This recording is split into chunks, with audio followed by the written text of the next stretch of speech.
Marjorie Taylor Greene said, oh gee, I'm spending too much time overseas. So let's say I don't meet with China.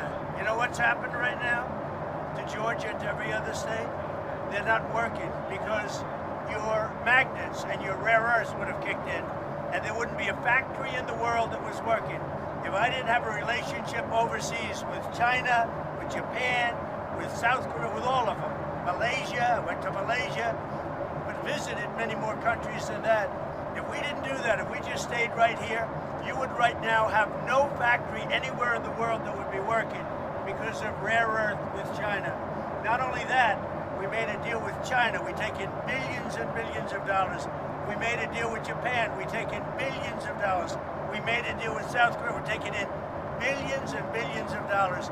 If I would stay home, none of that would be happening. And by the way, I stay home 98% of the time. The last thing I want to do is travel 22 hours in an airplane, as nice as this plane is. So, you know, Marjorie Taylor Greene is not anyway, I mean, she is a very different thinking than I have. Something happened to her over the last period of a month or two where she changed, I think, politically. I think that her constituents aren't going to be happy. Already, I have people calling me. They want to challenge her to a race in her district in Georgia. And, you know, that's too bad. She's lost a wonderful conservative reputation. But when she says, don't go overseas, if I didn't go overseas, we might be in a war right now with China. On Epstein, sir, Marjorie Taylor Greene, the Congresswoman, was on CBS News. She was talking about how the files should be released. We anticipate that a vote will happen in the House. I know you wrote about the investigation today. I don't care about it, released or not. What I think you should do, if you're going to do it, then you have to go into Epstein's friends. This Reid Hoffman spent a lot of time on the island. I was never on his island. Bill Clinton went there supposedly 28 times.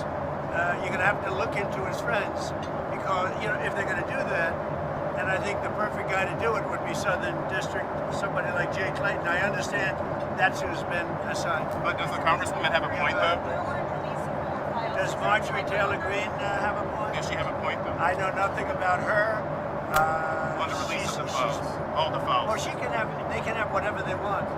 They already do. I think they have 50,000 pages already. Look, this is a Democrat hoax. This is a hoax put out by the Democrat, and a couple of few Republicans have gone along with it because they're weak and ineffective. But this is a Democrat hoax to get away from the fact that they just lost the shutdown, and they've lost the elections. They've lost the big election, to me, in a record number. They lost the popular vote. They lost the swing states. They lost everything. I think it was 312 to 220 something. So this is a way of not talking about that. It's a hoax. This is no different than Russia, Russia, Russia.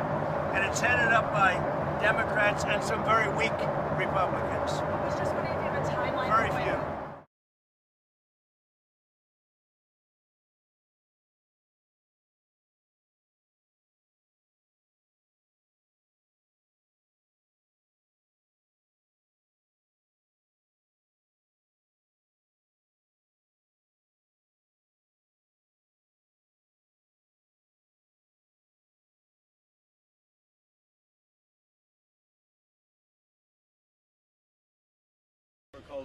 I now would like to introduce two people who have been fighting this for decades. Can you imagine how terrifying it would be to name names like that?